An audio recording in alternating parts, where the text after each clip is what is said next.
मान्यवर महोदय, कल मैंने आपके समक्ष चर्चा की थी कि संस्कृत में क्री धातु के सर्वाधिक अर्थ होते हैं। क्री धातु के विभिन्न परिस्थितियों में अथवा उपसर्ग इत्यादि लगाकर विभिन्न आकारों में अनेक प्रकार के अर्थ होते हैं। और इसी प्रकार हिंदी में जो संस्कृत की रगे लगे संगे धातु है, उससे निर्मित होने वाला जो लगना शब्द है वह उसमें सर्वाधिक अर्थ वाला होता है। यानी संस्कृत में करना और हिंदी में लगना, ये दो धातुएं ऐसी हैं जो कि अपनी अपनी भाषाओं में सर्वाधिक अर्थ रखती हैं। बताइए, मन का लगना और मिर्ची का लगना एक चीज़ तो नहीं है। इसी प्रकार से अन्य न जाने कितने शब्द हम हिंदी में बनाते हैं। संस्कृत में भी क्रियापदों में भी और कृदंत शब्दों में भी अनेक प्रकार के शब्द बनाते हैं।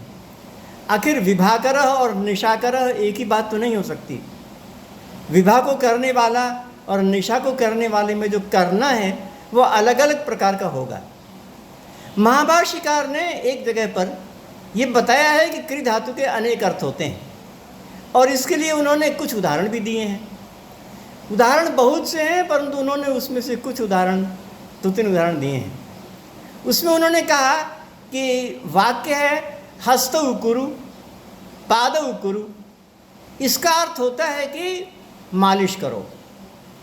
यहाँ पर हस्त उकुरु ये कोई सेठ आदमी अपने नौकर से कह रहा है कि अब हाथ में मालिश करो, अब पैर में मालिश करो।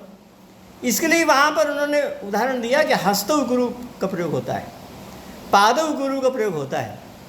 तो इस प्रकार से यहाँ पर इस शब्द का यह एक अतिरिक्त अर्थ हो गया, अन्य प्रकार का अर्थ हो गया। आगे चलकर उस सेठ जी ने उस नौकर से कहा कि अनुलोमम कुरु, प्रतिलोमम कुरु। यहाँ पर जो अनुलोमम है उसका अर्थ बदल गया है और उसका अर्थ है कि लोम माने रोया, रोए के झुकाव की ओर मालिश करो, और प्रतिलोमम का मतलब है उसके झुकाव से विपरीत की ओर मालिश करो।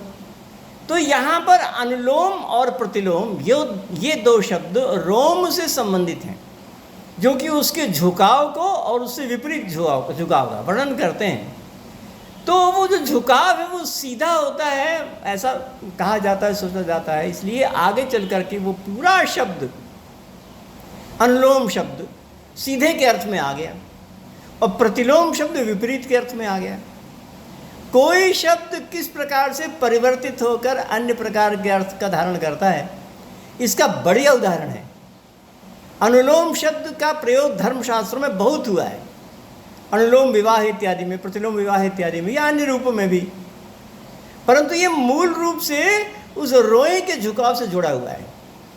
उसके बाद जब उसका अर्थ परिवर्तन हो गया तो ये अन्य प्रकार का अर्थ हो गया। और इस शब्द को तो पाणिनि ने भी कहा है, परंतु इसी आधार पर एक अन्य शब्द चल पड़ा, अनुकूल और प्रतिकूल। पूरी तरह से नदी से संबंधित है। नदी की जो धारा है वो अगर किनारे की तरफ जाए तो उसको अनुकूल कहते हैं और अन्य को प्रतिकूल कहते हैं। अब हम जो एयर कंडीशन के अर्थ में आजकल जो वातानुकूल का प्रयोग करते हैं, कौन जानता है कि नदी की धारा से जुड़ा हुआ है वो शब्द। तो नदी की धारा से जुड़ा हुआ जो शब्द था वो आज इतने रूपों में, एयर कंडीशन के अर्थ में भी प्रयोग में आ रहा है। इससे स्पष्ट होता है कि शब्दों की धारा प्रत्येक परिस्थिति में, समाज में, विभिन्न दशाओं में किस प्रकार से परिवर्तित होती है और आगे बढ़ती है।